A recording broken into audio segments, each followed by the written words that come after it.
Yeah, we just sitting here talking. We got this new angle. No, it ain't no. So what was we talking about? Oh my gosh.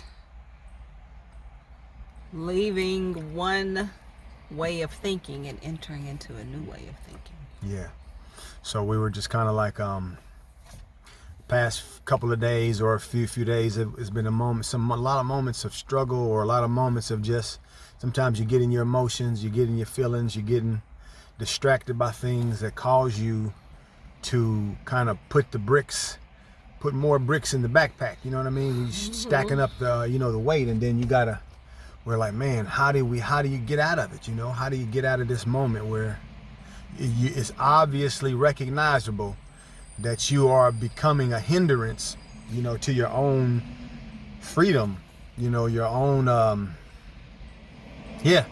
divine flow. So we were just kind of talking about that, about, of course, us, and just kind of taking this moment to get clear and to get free of those bricks or those weights, so that God so we can really be in as they say, the receiving mode. Mm-hmm. That's very important.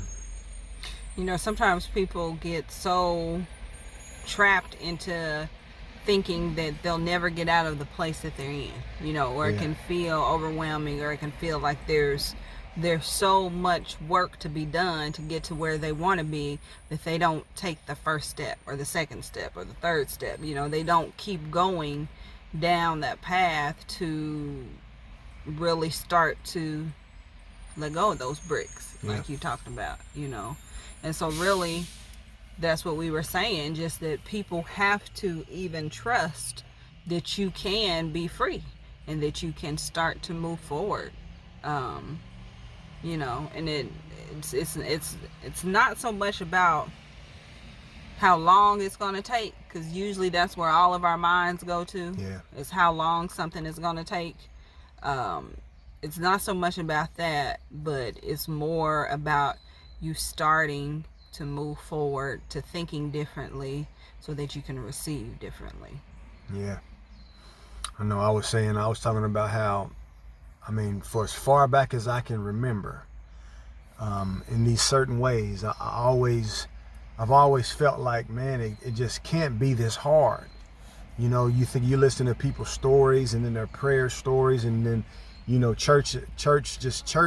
If you look at your church, man, and you say you got 500 members, I guarantee you that 400 of those members are going to be in what the normal person lives. Meaning they're going to be doing the motions of church. They're going to be doing the motions of spiritual whatever, but they're not really seeing what they think they should be seeing. You know what I mean? So like, I'm talking about, that's over 90% of your body. So I was like, man, it can't be this hard. So me and her were talking just a few minutes ago, and it was like, wow, I think you guys hear me talk about consciousness a lot. I like to believe that there are two states. There's a poverty state, and then there's an abundance state. So from a poverty state, which most of us find ourselves being first and staying, or whatever, we're in that consciousness first, and that's what it's like to be born in sin. So so looking out from a kind of a poverty consciousness, I've always sensed like, man, it can't be this hard. So we were talking, and we were like, wow, we realized that an abundance consciousness is exactly that. So literally, like, if you think of consciousness as one side of the street, poverty consciousness is on one side of the street, and abundance consciousness is on the other side of the street.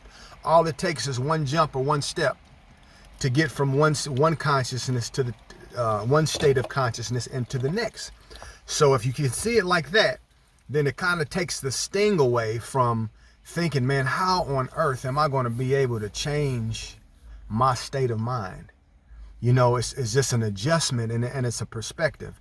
And we believe that, how you do that is you just start to literally take an active control over your moments or your emotions in the moment or your state of mind in the moment. So just like I said, we were having these little weird moments over the last few days, and we were like, wait a minute, we got to take an active participation in this moment to get out of it. So once you get yourself out of this funk moment, then you are, actively participating, deliberately and intentionally taking authority over your own mind. And that's really how you take the step out of one limited consciousness into the other one. Of course, it takes moments, and we don't know God's timing on certain things, but we do realize that my fault, y'all thought it stopped. Yeah, so Yeah.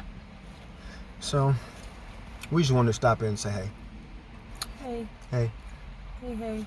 Leave y'all with that. Hey. Hopefully y'all can glean some jewels from that for your own situation, and just walk it out. Let's walk it out. Y'all can do it. Yeah. Y'all can do it. We all can do it. We gotta do it, man. We got it. What other choice do we have? Okay. You say something else? No.